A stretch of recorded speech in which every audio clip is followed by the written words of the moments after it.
And I'm going to say this to you. The audience can potentially be a source of good leads and sales. Okay. I've been on certain shows where it just clicked with them and 30, 40 people jumped on my calendar out of one single show appearance. Okay. And that is nothing to be sneezed at. But here's the truth. Every podcast host is likely someone very interested in the topic that you're talking about, right? Mm-hmm.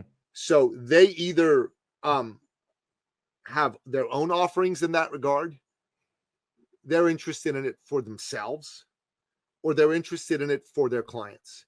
So you going on the show have an opportunity to build a relationship with the host where that host can send you leads like this fella did, right?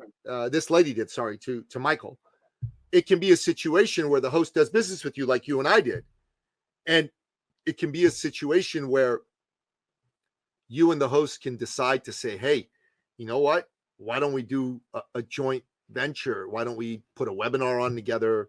Why don't we put an event on together? Because that host is a seeker. That host is likely a businessman, a businesswoman. And you think about this, Paul. If you're going on shows with people and these folks are able to refer people to you, potentially be interested in buying from you, or do a joint venture with you.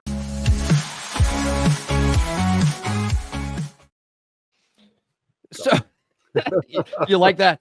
That's if guys, if you send a $20 super chat, that's what you get if you're not a member. So Nikki, what are some of the best ways to follow up with podcast hosts after an interview just to keep that relationship warm with them? You know, Paul, that's a great question. And I'm going to tell you this. If you've been on someone's show and you are a podcast host yourself, one thing you can consider, if it was a good experience, is potentially bringing them on your show, especially if they're fit for the types of things you talk about. That'll obviously keep the relationship going. Mm-hmm. Secondly, book a call with them. I mean, that sounds kind of weird, right? This day and age, but say, hey, great podcast conversation. Why don't we book a call, have a conversation? Mm-hmm. And if they've spent some time getting to know you and you did a good job on their show, they're probably going to be very receptive to that. Mm-hmm.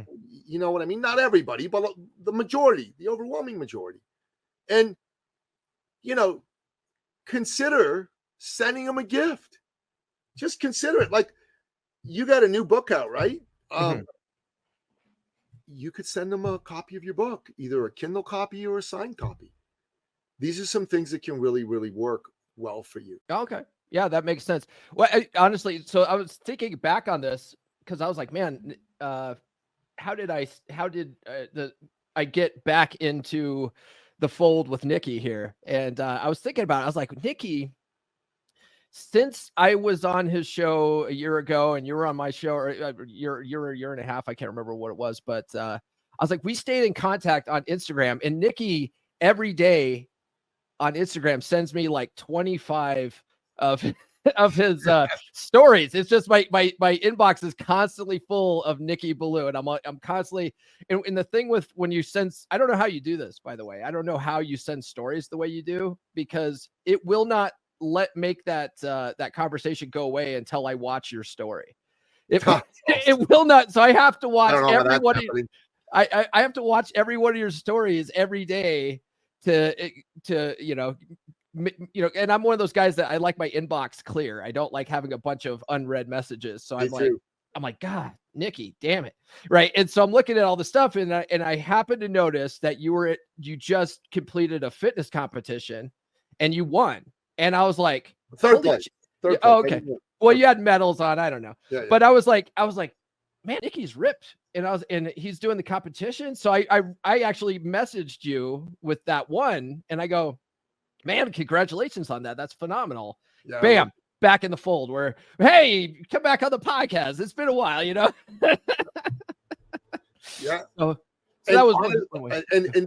And with you and I, right? Like, I like you. Like, you and I were simpatico. We're man's men. You know what I mean? We like to talk about a lot of similar issues, so it's easy to stay in touch with you. But if you got people whose shows you're going on, tag them on Instagram and say, "Hey, man, thanks." Blah blah blah blah blah. Keep messaging people, and people appreciate it. People appreciate it. Yeah, yeah, it does make a lot of sense that way. In the book, we've got a podcast guest scorecard, and I've got a link for this, which I'm going to have to send you later, Paul, because I don't have it handy right now. But basically, there's 7 questions here that help you see, how good a guest are you in terms of using guesting to get you leads, sales, and clients. So it's like 7 pairs of phrases. The first one goes, I'm not able to get on any high quality podcasts versus I'm able to get on 10 plus high quality podcasts a month. Mm-hmm. I'm not booking any sales strategy calls. I'm booking 5 to 10 sales strategy calls a month. I'm not getting any clients for my strategy calls. I'm getting 2 to 10 clients a month for my strategy calls, and so on and so forth. You answer all these questions. There's like a key that'll show you, based on the score that you get, how good a podcast guester you are in terms of using it to get lead, sales, and clients. Invest in yourself with the book and the course, and use this blue ocean strategy. Don't keep using the red ocean strategies everybody else is doing. You're going to bang your head against the wall and you get bloody, and you're going to spend a lot of money, and it's not going to work out so good for you. You can do this for the small investment of a few bucks in a book, or a couple of grand to do a workshop for a weekend, and then just put your shoulders into it and get to work. How do you measure the effectiveness of a podcast appearance in terms of leads generated, sales closed, or new clients acquired? Honestly, it's a measurement game, right? You probably heard this. What gets measured gets improved upon. And what you want to do is, in this 100-day podcast challenge, you want to keep track of the number of shows you're going on. Okay, so that's easy to do. Every week, how many shows you go on.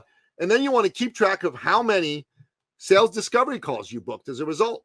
So I just told you, I'm going to go on 100 shows, fix it so you get the discovery calls, okay? Yeah. Let's say you're getting the discovery calls, but you're not getting the sales. Okay. Record a couple of your sales calls and have a listen. Am I doing the right amount of discovery? Do I actually ask enough questions, or am I jumping right to the sale? Maybe you need help selling. Maybe you suck at selling, suck being a technical business term, Paul. Yeah. Right. Yeah. And if that's the case, then get help with that. We got a sales accountability course that we do for people where we teach them how to do sales calls. We teach them how to do the call and have a structure for the call from beginning to end. We teach them how to do objection handling. All of these are skills you're going to need if you're going to be successful. But step 1 is measure. Yeah. That actually, that's a big thing in this space, in the red pill space, is the concept of field reports. We call them field reports. Field report. You join any kind of group. You could be in my beer club. You could be on Reddit, right? In the forums on Reddit, and post your field reports. If you're struggling with dating, you go out and you do some practice dates. You talk about what worked, what didn't, what you could have done better. And you actually have to take some time to self-reflect on what's working, what's not. Keep what's working, get rid of the stuff that's not working. Get some advice from some of the other guys, like, hey, this worked better for me. You might want to try this next time, that kind of thing. Guys that do that in this space kill it with dating and relationships. New episodes every Monday, Wednesday, and Friday. Subscribe now.